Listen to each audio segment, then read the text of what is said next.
والصلاة والسلام على سيد الأنبياء والمرسلين وعلى آله وأصحابه أجمعين. أما بعد فأعوذ بالله من الشيطان الرجيم. بسم الله الرحمن الرحيم. قل بفضل الله وبرحمته فبذلك فليفرحوا هو خير مما يجمعون. وقال النبي صلى الله عليه وسلم إن لكل قوم عيدا وهذا عيدنا. صدق الله مولانا العظيم وصدق رسوله النبي الأمي الكريم ونحن على ذلك من الشاهدين والشاكرين والحمد لله رب العالمين. محترم و مکرم سامعین کرام اور عزیز دوستو اور ایمان والے بھائیو، رمضان المبارک کا مہینہ اپنی پوری آب و تاب کے ساتھ ہم پر سایہ کیے ہوئے تھا، اور رمضان المبارک کا مہینہ اتنی تیزی کے ساتھ گزر گیا ہم کو احساس تک نہیں ہوا، اور رمضان المبارک کا اتنی تیزی کے ساتھ گزر جانا یہ بھی قیامت کی نشانیوں میں سے ہے اور قیامت کی علامتوں میں سے ہے۔ یہ ہمیں بتلاتا ہے کہ اسی طرح ہم بھی اپنی موت کی طرف تیزی کے ساتھ چلے جا رہے ہیں، لہٰذا ہمیں چاہیے کہ ہماری پوری زندگی ہم رمضان بنائیں، یعنی رمضان جیسے ہم اپنی زندگی کو بنائیں تو اپنی زندگی کے اختتام پر، اپنی زندگی کے ختم ہونے پر جو دن آئے گا وہ دن بھی عید کی طرح خوشی کا دن ہے۔ اللہ تعالی ہم سب کو پوری زندگی رمضان جیسی بنانے کی اور گزارنے کی توفیق عطا فرمائے۔ ویسے تو ہر قوم اور ملت میں سال کے اندر کچھ دن جشن منانے کے لیے، خوشی منانے کے لیے متعین کیے جاتے ہیں، جس کو ہماری زبان میں عرف عام میں تہوار کہا جاتا ہے۔ اور تہوار منانے کا طریقہ اور تہوار منانے کا مزاج ہر قوم کا اگرچہ جدا ہو سکتا ہے، لیکن اس کی قدریں مشترک، یعنی اس کا اصل مقصد جو ہوتا ہے وہ خوشی منانا ہوتا ہے۔ انسان کی طبیعت یہ ہے کہ انسان معمولات کی یکسانی سے کبھی کبھی گھبرا اٹھتا ہے، یعنی روزانہ ایک ہی کام کرنے کی وجہ سے، ایک ہی کام میں مشغول ہونے کی وجہ سے وہ بور ہو جاتا ہے اور اس میں اکتاہٹ پیدا ہو جاتی ہے۔ اس لیے وہ ایسے شب و روز کا متلاشی ہوتا ہے، وہ ایسے ایام کا خواہش مند ہوتا ہے کہ اپنے روز مرہ کے معاملات سے ذرا ہٹ کر اپنے دل و دماغ کو، اپنے ذہن کو، اپنے دل کو فارغ کر لے اور تھوڑی مدت کے لیے، کچھ وقت کے لیے بے فکری کے ساتھ ہنس بول کر گزار۔ انسان کی یہی طبیعت تہواروں کو جنم دیتی ہے، اور بالآخر یہی دن کسی قوم کا اجتماعی شعار بن جاتا ہے اور خوشی کا دن بن جاتا ہے۔ جب نبی پاک صلی اللہ علیہ وسلم مکہ المکرمہ سے ہجرت کر کے مدینہ المنورہ تشریف لائے تو آپ نے وہاں کے لوگوں کو دیکھا کہ وہ خوشیاں منا رہے ہیں اور کھیل کود میں مشغول ہیں، تو آپ صلی اللہ علیہ وسلم نے ارشاد فرمایا ما هذان الیومان، یہ دو دن کیسے ہیں، یعنی ان دو دنوں کے اندر تم کیوں خوشی مناتے ہو اور تم کیوں کھیل کود کیا کرتے ہو؟ اور یہ دو دن نیروز اور مہرجان کے نام سے جانے جاتے تھے،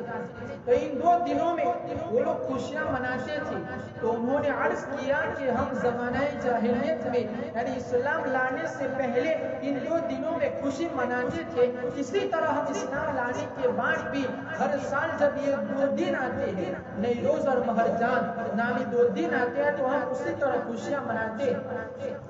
تو بعض صحابہ نے آپ سے عرض کیا کہ کیا ہم بھی ان لوگوں کے ساتھ شریک ہو جائیں؟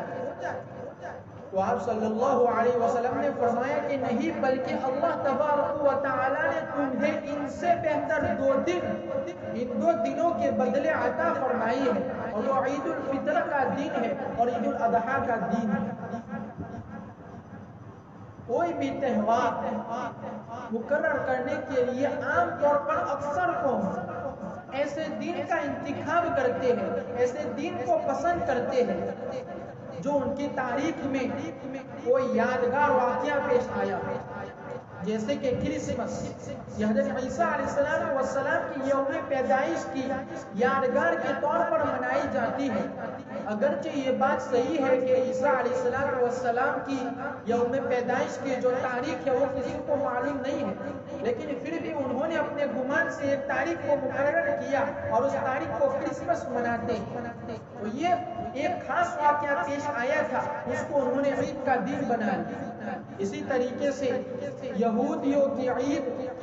اس دن کی یادگار سمجھی جاتی ہے جس دن موسیٰ علیہ السلام اور بنی اسرائیل کو فرعون کے ظلم و ستم سے نجات ملی اور اللہ تبارک و تعالی نے فرعونیوں کو اور اس کے ماننے والوں کو سمندر میں غرق کر دیا۔ تو اس دن یہ واقعہ پیش آیا تو انہوں نے اس دن کو عید کا دن بنایا۔ اسی طریقے سے ہندوؤں کے جو اکثر تہوار ہوتے ہیں وہ بھی ان کے کسی نہ کسی یادگار واقعے کے ساتھ وابستہ ہوتے ہیں اور اس واقعے کی یادگار کے طور پر منائے جاتے ہیں۔ دین اسلام میں بھی ایسے واقعات کی کوئی کمی نہیں ہے جس میں ہر سال اس کو خوشی کے طور پر منایا جا سکے۔ صرف دنیا ہی کے لیے نہیں بلکہ پوری کائنات کا سب سے افضل ترین دن اور سب سے سعید ترین دن وہ تھا جس دن سرور دو عالم محمد مصطفیٰ صلی اللہ علیہ وسلم اس دنیا میں تشریف لائے، یا وہ دن تھا جس دن نبی پاک صلی اللہ علیہ وسلم کو نبوت کے عظیم منصب پر سرفراز کیا گیا،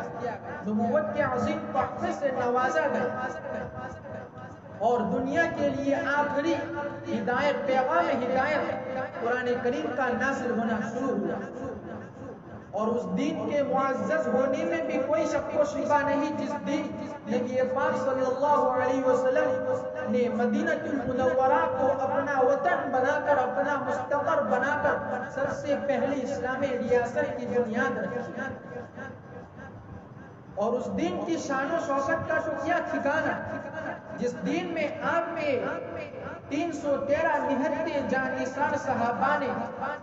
بدر کے دن میدان جنگ میں باطل کے مسلح لشکر کو، لیسدار لشکر کو شکست فاس دی اور ان کی اینٹ سے اینٹ بجانی، جس کو خود قرآن کریم نے یوم الفرقان سے تعبیر کیا اور اس کو یوم الفرقان کہا کہ حق و باطل کے درمیان امتیاز کرنے والی یہ جنگ تھی۔ اور اسی طرح مسلمانوں کے لیے وہ دن بھی خوشی اور مسرت کا ہو سکتا ہے جس دن مکہ المکرمہ فتح ہوا اور کعبے کی چھت سے حضرت بلال رضی اللہ تعالیٰ عنہ کی اذان گونجنے لگی۔ غرض یہ ہے کہ نبی پاک صلی اللہ علیہ وسلم کی سیرت طیبہ میں بھی ایسے بے شمار جگمگاتے ہوئے دن ہے جس کو خوشی کا دن مقرر کیا جا سکتا تھا، جس دن کو خوشی کی بنیاد بنایا جا سکتا ہے۔ بلکہ سچ کہوں تو نبی پاک صلی اللہ علیہ وسلم کی حیات طیبہ کا ہر دن عظیم الشان، جس دن میں مسلمانوں کو کوئی نہ کوئی دینی اور دنیاوی دولت نصیب ہوئی ہے، لیکن اسلام کی شان بڑی نرالی ہے۔ اس نے مسلمانوں کی سالانہ عید مقرر کرنے کے لیے ان دنوں میں سے کسی دن کا انتخاب نہیں کیا، ان دنوں میں سے کسی دن کو پسند نہیں کیا، بلکہ دینی طور پر مسلمانوں کی سالانہ عید مقرر کرنے کے لیے یکم شوال المکرم اور 10 ذی الحجہ کی تاریخ کو منتخب کیا ہے۔ بظاہر ان دونوں تاریخوں کے ساتھ کوئی واقعہ وابستہ نہیں ہے، یعنی ان دونوں تاریخوں میں کوئی ایسا واقعہ پیش نہیں آیا جس کے بنا پر ان دو دنوں کو عید قرار دیا ہے، بلکہ یہ دو دن ایسے مواقع پر مقرر کیے گئے ہیں کہ جس دن پوری امت مسلمہ یعنی سارے مسلمان ایک ایسی اجتماعی عبادت کی تکمیل سے فارغ ہوتے ہیں جو سال میں ایک ہی مرتبہ انجام دی جاتی ہے۔ عید الفطر اس دن منائی جاتی ہے اس دن اس کو خوشی کا دن مقرر کیا گیا، جس دن مسلمان نہ صرف رمضان کے فرض روزوں سے فارغ ہوتے ہیں بلکہ اس مقدس مہینے کا جو ایک تربیتی کورس تھا جو اللہ تبارک و تعالی ہمارے پاس مشق کروا رہے تھے عبادتوں کی، اس سے اپنے آپ کو روحانیت کی جلا بخشتے ہیں۔ اور عید الاضحیٰ کا دن اس وقت منایا جاتا ہے جس دن ایک دوسری سالانہ عبادت یعنی حج کی تکمیل ہوتی ہے اور لاکھوں مسلمان میدان عرفات میں اپنے پروردگار سے مغفرت کرا کے ایک نئی زندگی کا، ایک نئی سفر کا آغاز کر چکے ہوتے ہیں۔ اور جو لوگ عید الحج میں شریک نہیں ہو سکتے ہیں وہ عید کی قربانی انجام دیتے ہیں۔ چنانچہ اسلام نے اسلام کے ماننے والوں کے لیے عید کے لیے کوئی ایسا دن مقرر نہیں کیا جس کا تعلق ماضی میں کسی واقعے کے ساتھ وابستہ، بلکہ اس نے مستقبل میں ایسے دن کا منتخب کیا، ایسے دن کو چنا جو ہر سال میں آتا ہے اور جس کا تعلق مسلمانوں کے حال کے ساتھ ہوتا ہے، یعنی موجودہ زمانے کے ساتھ ہوتا ہے، اور سال میں اس کی ہر مرتبہ تجدید ہوتی ہے، یعنی ہر سال وہ دن آتے ہیں۔ وجہ اس کی یہ ہے کہ ماضی میں جو مقدس واقعہ، جو یادگار واقعہ گزر چکا وہ تو ماضی کا ایک حصہ بن گیا، اور اس اعتبار سے تو اس سے یہ فائدہ اٹھایا جا سکتا ہے اور وہ مفید ثابت ہو سکتا ہے کہ انسان اس واقعے کو سامنے رکھ کر اپنے حال اور اپنے مستقبل کی تعمیر کر سکتا ہے اور اس کو نمونہ بنا سکتا ہے، لیکن ہر وقت ماضی میں گم رہ کر اپنے حال اور مستقبل سے غافل رہنا، اپنے مستقبل اور اپنے موجودہ زمانے سے بے فکر رہنا، یہ بعض اوقات قوموں کو اپنے کرنے کے کاموں سے غافل بنا دیتا ہے۔ پھر وہ اس شعر کے بھی صادق ہو سکتے ہیں، ان کو یہ تانا بھی سننا پڑتا ہے کہ تھے تو آبا وہ تمہارے ہی تم کیا ہو، تھے تو آبا وہ تمہارے ہی تم کیا ہو، ہاتھ پر ہاتھ ڈرے منتصر فرد، یعنی وہ تو تمہارے آبا و اجداد تھے، انہیں تو یہ بڑے بڑے کارنامے انجام دے چکے، تم نے کیا کیا؟ بس تم نے صرف ہاتھ پر ہاتھ ڈرے بیٹھے رہے۔ لہٰذا عید کے دن کو کسی ماضی کے واقعے کے ساتھ وابستہ نہ کر کے ہمیں یہ سبق ملا کہ اصل خوشی منانے کا حق ان کاموں پر ہوتا ہے جو خود ہم نے موجودہ زمانے میں، جو ہم نے حال میں کیے، نہ کہ محض ان کاموں پر جو ہمارے آباء و اجداد کر کے گزر گئے۔ اس لیے عیدین کو ان دو دنوں میں متعین کیا گیا اور ان دونوں دنوں میں مقرر کیا گیا۔ بہرحال ان دو دنوں میں سے ایک دن آج ہے، یعنی عید الفطر کا دن، اور اس کی تو بہت ساری خصوصیات ہیں۔ میں آپ حضرات کے سامنے صرف ایک حدیث مبارکہ بیان کروں گا کہ نبی پاک صلی اللہ علیہ وسلم نے فرمایا کہ جب عید الفطر ہوتی ہے تو آسمانوں میں اس کا نام لیلۃ الجائزہ سے لیا جاتا ہے، یعنی انعام کی رات ہے۔ جب عید الفطر کی صبح ہوتی ہے تو اللہ تبارک و تعالی فرشتوں کو زمین پر بھیجتے ہیں، چنانچہ فرشتے تمام شہروں میں، تمام گلیوں میں، تمام راستوں کے کناروں پر کھڑے ہو جاتے ہیں اور ندا لگاتے ہیں، جس ندا کو انسان اور جنات کے علاوہ ساری مخلوق سنتی ہے۔ پکارتے ہیں کہ اے اللہ کے بندو، اپنے اس رب کی بارگاہ کی طرف چلو، اپنے اس رب کے در کی طرف چلو جو بہت زیادہ معاف کرنے والا ہے، جو بڑے بڑے قصوروں کو، گناہوں کو، خطاؤں کو معاف کرنے والا ہے۔ چنانچہ جب مسلمان عیدگاہ کی طرف یا مساجد کی طرف عید کی نماز کے لیے چلتے ہیں تو اللہ تبارک و تعالی فرشتوں سے دریافت کرتے ہیں کہ بتاؤ ان مزدوروں کا کیا بدلہ جنہوں نے اپنے کام کو پورا انجام دیا، اپنے کام کو پورا کر دیا۔ تو فرشتے کہتے ہیں کہ اے باری تعالی، اے پروردگار عالم، ان کا بدلہ یہ ہے کہ ان کو ان کی مزدوری کا پورا صلہ دے دیا جائے، پورا بدلہ دے دیا جائے۔ تو اللہ تبارک و تعالیٰ فرماتے ہیں کہ اے فرشتوں میں تمہیں گواہ بناتا ہوں کہ میں نے ان لوگوں کو رمضان اور روزوں اور تراویح کے بدلے میں اپنی رضا اور مغفرت عطا کر دی۔ اس کے بعد اللہ تبارک و تعالیٰ اپنے بندوں سے خطاب کرتے ہوئے فرماتے کہ میرے بندوں مجھ سے مانگو، میرے عزت کی قسم، میرے جلال کی قسم، آج جو کچھ بھی تم مجھ سے اس اجتماع کے دن، اس مسجد میں جمع ہونے کے دن، اس عید کے دن جو بھی تم مجھ سے آخرت کے بارے میں سوال کرو کہ میں تمہیں عطا کروں گا، دنیا کے بارے میں جو بھی سوال کرو گے میں مصلحت کے مطابق وہ بھی عطا کر دوں گا۔ میری عزت کی قسم، جب تک تم میرا خیال رکھو گے میں تمہاری لفظوں پر، تمہارے گناہوں پر اور تمہاری خطاؤں پر ستاری کرتا رہوں گا، پردہ ڈالے رکھوں گا۔ اور میری عزت کی قسم، میرے جلال کی قسم، میں تمہیں کبھی مجرموں کے سامنے، دشمنوں کے سامنے اور کافروں کے سامنے ذلیل و رسوا نہیں ہونے۔ اب جاؤ بخشے بخشائے اپنے گھر کی طرف واپس لوٹ جاؤ، تم نے مجھے بھی راضی کر لیا اور میں بھی تم سے راضی ہو گیا۔ جب فرشتے اس اجر و ثواب کو دیکھتے ہیں تو وہ بھی خوشیاں منانے لگتی ہیں۔ دوستو اور بزرگوں، یہ دراصل محاسبہ کا دین ہے، جائزہ کا دین ہے کہ ہم جائزہ لیں کہ کیا ہم نے رمضان المبارک کو کس طریقے سے، کس انداز میں گزارا، اور ہم نے اعمال کر کے کیا ہم نے اس میں کامیابی حاصل کر لی، کیا ہمارا اللہ تبارک و تعالیٰ سے جو تعلق تھا اس میں کچھ پختگی آ گئی ہے، اس میں کچھ اضافہ ہو چکا ہے، کیا ہم اللہ تبارک و تعالیٰ، اللہ تعالیٰ کے بندوں کے حقوق کو پہچاننا شروع کر دیا ہے، کیا ہمارے دلوں کے اندر امانت داری، دیانت داری اور عبادت کرنے میں رغبت کیا ہمارے دلوں میں پیدا ہو چکی ہے،